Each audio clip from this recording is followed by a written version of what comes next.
आपने समझ लिया मेंटेनेंस कैलोरीज क्या होता है मेरे पहले वीडियो पे, गोल सेट हमने कर लिया, BMR हमने समझ लिया, टोटल डेली एनर्जी एक्सपेंडिचर हमने समझ लिया।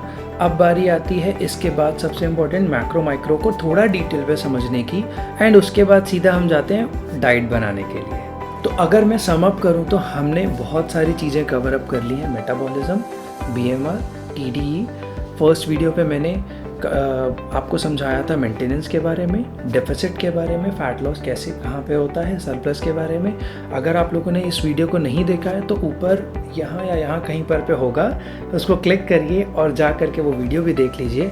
मेजर चीज़ें हमने कवर अप कर ली है। अब बारी आती है मैक्रो और माइक्रो न्यूट्रिएंट्स के बारे में। मैक्रो न्यूट्रिएंट्स को डिस्कस करते हैं, प्रोटीन, फैट, कार्ब्स, फाइबर और वाटर को।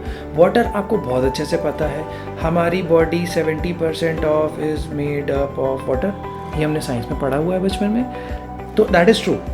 अब ये 70% वाटर स्टोर कहाँ होता है? आपके ऑर्गन्स के आसपास। आपके ऑर्गन्स हेल्प आउट करते हैं स्टोर करने के लिए, आपके स्किन के अंडर, ओवरऑल बॉडी में। तो there is major storage of water, and water is major reason जो आपके बॉडी के टेम्परेचर को कंट्रोल करता है। आपने ध्यान दिया है कभी कि आपको ठिठुरन क्यों होती है जब आपको ठंड लगती है? क्योंकि वो वाटर ही है जो आपके बाहर और इंटरनल टेम्परेचर को मेंटेन कर रहा होता है। अब बारी आती है प्रोटीन की। प्रोटीन हमारी बॉडी का बिल्डिंग ब्लॉक्स होता है। जैसे हम घर बनाने के लिए ईंटा यूज़ करते हैं, वैसे ही समझ लो हमारी बॉडी को बनाने के लिए प्रोटीन इंपॉर्टेंट होता है। अब प्रोटीन बेसिकली एक कंपाउंड होता है जो अमीनो एसिड्स को कंबाइन करके बनता है। टाइप ऑफ प्रोटीन अगर मैं आपको समझाना चाहूँ तो प्रोटीन के दो टाइप होते हैं, एक होता है एसेंशियल अमीनो एसिड्स, एक होता है non essential amino acids. Essential amino acids वो होते हैं जो हमारी बॉडी नहीं बना पाती, ठीक है, और नॉन एसेंशियल वो होते हैं जो हमारी बॉडी बना सकती है अपने ही प्रोसेस के थ्रू। तो एसेंशियल अमीनो एसिड्स का बेसिकली जो मेजर सोर्स होता है वो होता है हमारा डाइट सोर्स। जो नॉन एसेंशियल अमीनो एसिड्स होता है वो हमारी खुद बॉडी बनाती है और वो उतना एसेंशियल डाइट में नहीं होता। तो जब भी आप प्रोटीन का कंसिडर करो तो आप एसेंशियल अमीनो एसिड की प्रोफाइल ज़रूर चेक करना। तो अब बात आती है कि हमारे को प्रोटीन इंटेक कितना रखना है। तो 0.8 ग्राम पर body weight in KG is suggested, but जो कि अब हो चुका है 1 ग्राम पर बॉडी वेट। तो अगर एक बंदे का वेट 70 kg है तो मिनिमम रिक्वायरमेंट उसकी बॉडी के लिए will be 70 gram of protein. अगर एक का है 100 kg तो 100 gram will be the minimum protein requirement for the body. तो प्रोटीन को सेट करने के लिए ये एक बेस लिमिट है, इतना मिनिमल प्रोटीन आपकी बॉडी को रिक्वायर्ड है। ये तो था एक नॉर्मल पर्सन के लिए। फिर आती है बात एथलीट्स की। कोई एंड्योरेंस एथलीट होता है तो उसका 1.3 ग्राम हो जाता है, और उसके बाद अगर आप बोलो कि सरप्लस या बॉडी बिल्डिंग या बहुत ज़्यादा मसल गेन करने के लिए 1.8 हो जाता है। बट स्टार्ट 1 ग्राम से करो एंड देन ग्रेजुअली उसको इंक्रीज करना। एंड पे मत जाना कि 1.8 जाना है, 2 ग्राम जाना है, 3 ग्राम जाना है, which is not required by the body. आप मिनिमम से स्टार्ट करो, प्रोग्रेस देखो, एंड देन उसके बाद कंटिन्यूसली इंक्रीज करते जाओ। अब बारी आती है सबसे ज़्यादा बदनाम मैक्रोन्यूट्रिएंट्स की, वो है फैट। हमको फैट लॉस करना है तो हम फैट नहीं खाएंगे, बट अगर इन डेप्थ आपको बताऊं तो fat are most important part of the body. Fat का कंजम्पशन करना, dietary fats are super important for you, for your brain, for your overall functioning of the body. तो fat का metabolism जो होता है, जो मेटाबोलाइज होता है फैट, वो बहुत डिफरेंट तरीके से होता है। हम उतना डेप्थ पे नहीं जाएंगे, but fat is very important source to get running in the during your workout. आपको पता है आप जब वर्कआउट करते हो तो आपके फैट ब्रेक डाउन होते हैं to convert into energy. Fat को लिपिड भी बोला जाता है। अब लिपिड्स में ट्राइग्लिसराइड्स आता है और बहुत सारी चीज़ें आती हैं। कोलेस्ट्रॉल भी इसी का पार्ट बनता है जो अपने आप में बहुत बदनाम है।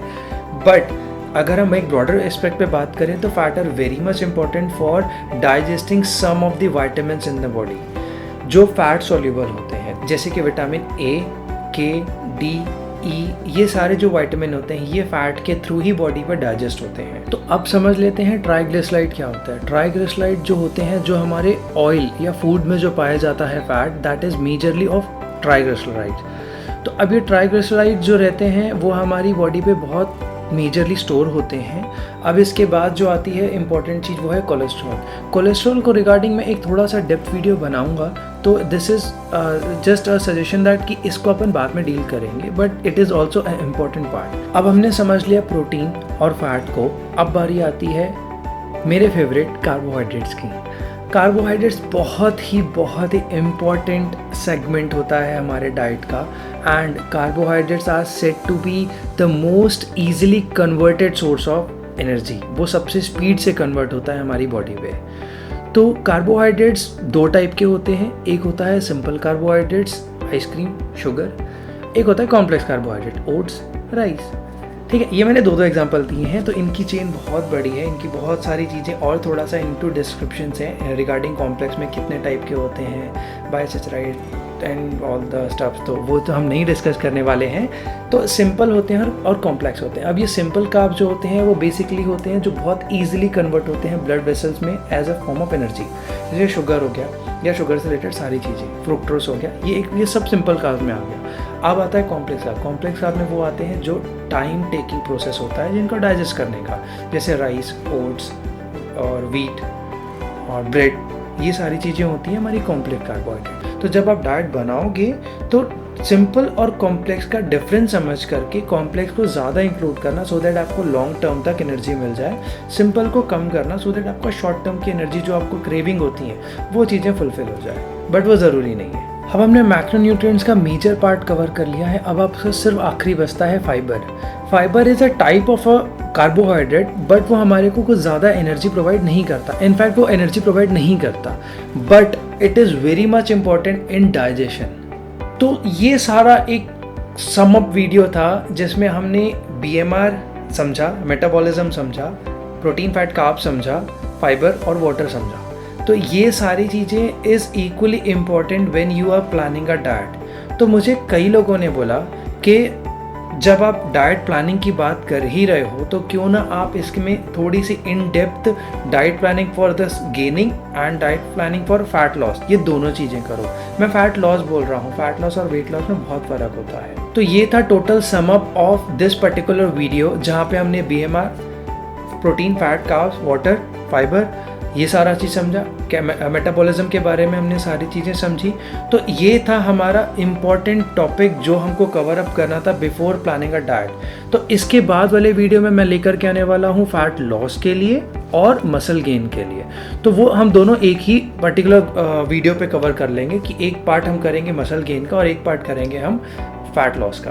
तो guys thank you so much for liking, and मेरे पहले के जो वीडियोस जो नहीं देखे हैं जिन्होंने, वो डिस्क्रिप्शन में लिंक मैं उसका पोस्ट कर दूंगा, एंड ऑल्सो यहाँ कहीं पर पे बीच में आया भी होगा। तो thank you so much for watching the videos and thank you so much for supporting.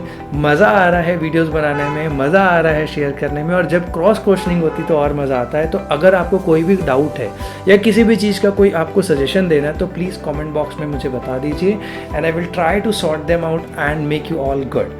Till then, bye bye guys, see you.